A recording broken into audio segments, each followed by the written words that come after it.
First,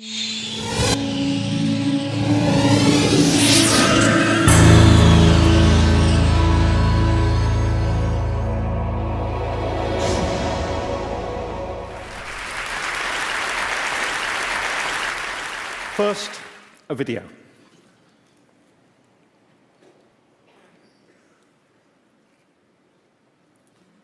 Yes, it is a scrambled egg.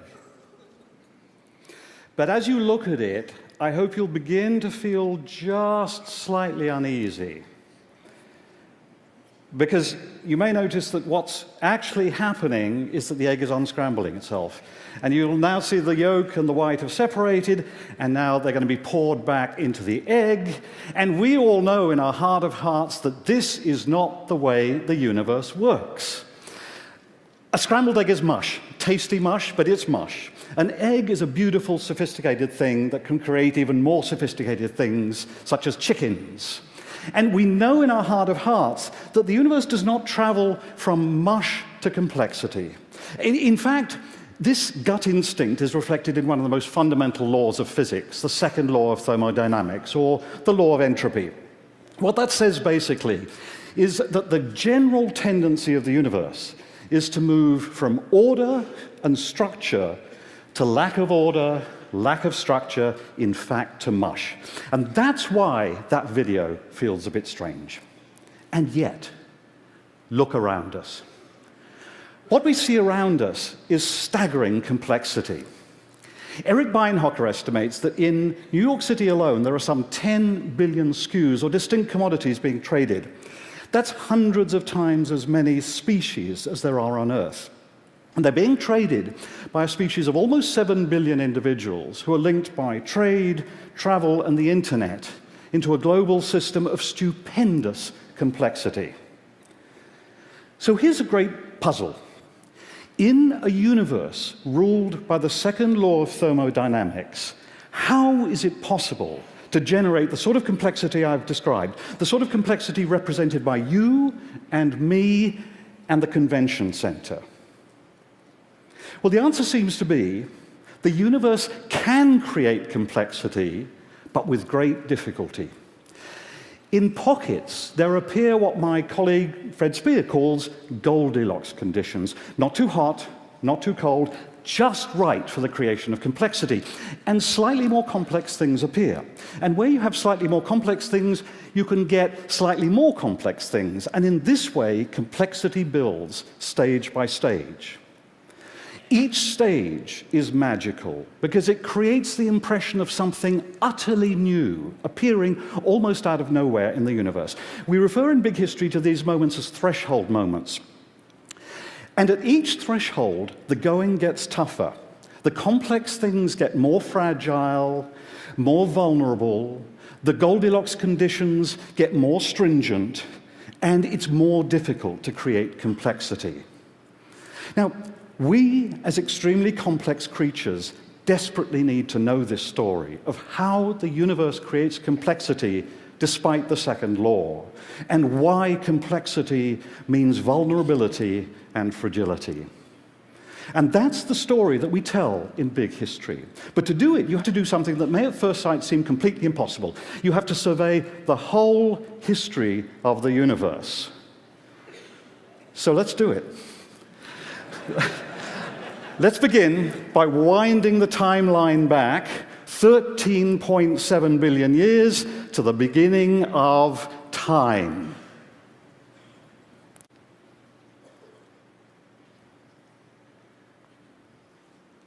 Around us, there's nothing. There's not even time or space. Imagine the darkest, emptiest thing you can, and cube it a gazillion times, and that's where we are. And then suddenly, bam! A universe appears, an entire universe, and we've crossed our first threshold. The universe is tiny, it's smaller than an atom, it's incredibly hot, it contains everything that's in today's universe, so you can imagine it's busting, and it's expanding at incredible speed. And at first it's just a blur, but very quickly distinct things begin to appear in that blur. Within the first second, energy itself shatters into distinct forces, including electromagnetism and gravity. And energy does something else quite magical. It congeals to form matter. Quarks that'll create protons, and leptons that include electrons. And all of that happens in the first second. Now we move forward 380,000 years. That's twice as long as humans have been on this planet. And now simple atoms appear of hydrogen and helium. Now, I want to pause for a moment, 380,000 years after the origins of the universe, because we actually know quite a lot about the universe at this stage. We know, above all, that it was extremely simple. It consisted of huge clouds of hydrogen and helium atoms, and they have no structure. They're really a sort of cosmic mush. But that's not completely true. Recent studies by satellites such as the WMAP satellite have shown that, in fact, there are just tiny differences in that background. What you see here, the blue areas are about 1,000th of a degree cooler than the red areas. These are tiny differences, but it was enough for the universe to move on to the next stage of building complexity, and this is how it works. Gravity is more powerful where there's more stuff. So where you get slightly denser areas, gravity starts compacting clouds of hydrogen and helium atoms. So we can imagine the early universe breaking up into 1 billion clouds, and each cloud is compacted, gravity gets more powerful as density increases, the temperature begins to rise at the center of each cloud, and then at the center of each cloud the temperature crosses the threshold temperature of 10 million degrees, protons start to fuse, there's a huge release of energy, and bam! We have our first stars. From about 200 million years after the Big Bang, stars begin to appear all through the universe, billions of them. And the universe is now significantly more interesting and more complex. Stars will create the Goldilocks conditions for crossing two new thresholds. When very large stars die, they create temperatures so high that protons begin to fuse in all sorts of exotic combinations to form all the elements of the periodic table. If, like me, you're wearing a gold ring, it was forged in a supernova explosion. So now the universe is chemically more complex. And in a chemically more complex universe, it's possible to make more things. And what starts happening is that around young suns, young stars, all these elements combine, they swirl around, the energy of the star stirs them around, they form particles, they form snowflakes, they form little dust motes, they form rocks, they form asteroids, and eventually they form planets and moons. And that is how our solar system was formed 4.5 billion years ago. Rocky planets like our Earth are significantly more complex than stars because they contain a much greater diversity of materials. So we've crossed a fourth threshold of complexity. Now, the going gets tougher. The next stage introduces entities that are significantly more fragile, significantly more vulnerable, but they're also much more creative and much more capable of generating further complexity. I'm talking, of course, about living organisms. Living organisms are created by chemistry. We are huge packages of chemicals. So chemistry is dominated by the electromagnetic force. That operates over smaller scales than gravity, which explains why you and I are smaller than stars or planets. Now, what are the ideal conditions for chemistry? What are the Goldilocks conditions? Well, first, you need energy, but not too much. In the center of a star, there's so much energy that any atoms that combine will just get busted apart again. But not too little. In intergalactic space, there's so little energy that atoms can't combine. What you want is just the right amount, and planets, it turns out, are just right because they're close to stars, but not too close. You also need a great diversity of chemical elements, and you need liquids, such as water. Why? Well, in gases, atoms move past each other so fast that they can't hitch up. In solids, atoms are stuck together. They can't move. In liquids, they can cruise and cuddle and link up to form molecules. Now, where do you find such Goldilocks conditions? Well, planets are great, and our early Earth was almost perfect. It was just the right distance from its star to contain huge oceans of liquid water. And deep beneath those oceans, at cracks in the Earth's crust, you got heat seeping up from inside the Earth, and you've got a great diversity of elements. So at those deep oceanic vents, fantastic chemistry began to happen, and atoms combined in all sorts of exotic combinations. But of course, life is more than just exotic chemistry. How do you stabilize those huge molecules that seem to be viable? Well, it's here that life introduces an entirely new trick. You don't stabilize the individual, you stabilize the template, the thing that carries information, and you allow the template to copy itself. And DNA, of course, is the beautiful molecule that contains that information. You'll be familiar with the double helix of DNA. Each rung contains information. So DNA contains information about how to make living organisms. And DNA also copies itself. So it copies itself and scatters the templates through the ocean. So the information spreads. Notice that information has become part of our story. The real beauty of DNA, though, is in its imperfections. As it copies itself, once in every billion rungs, there tends to be an error.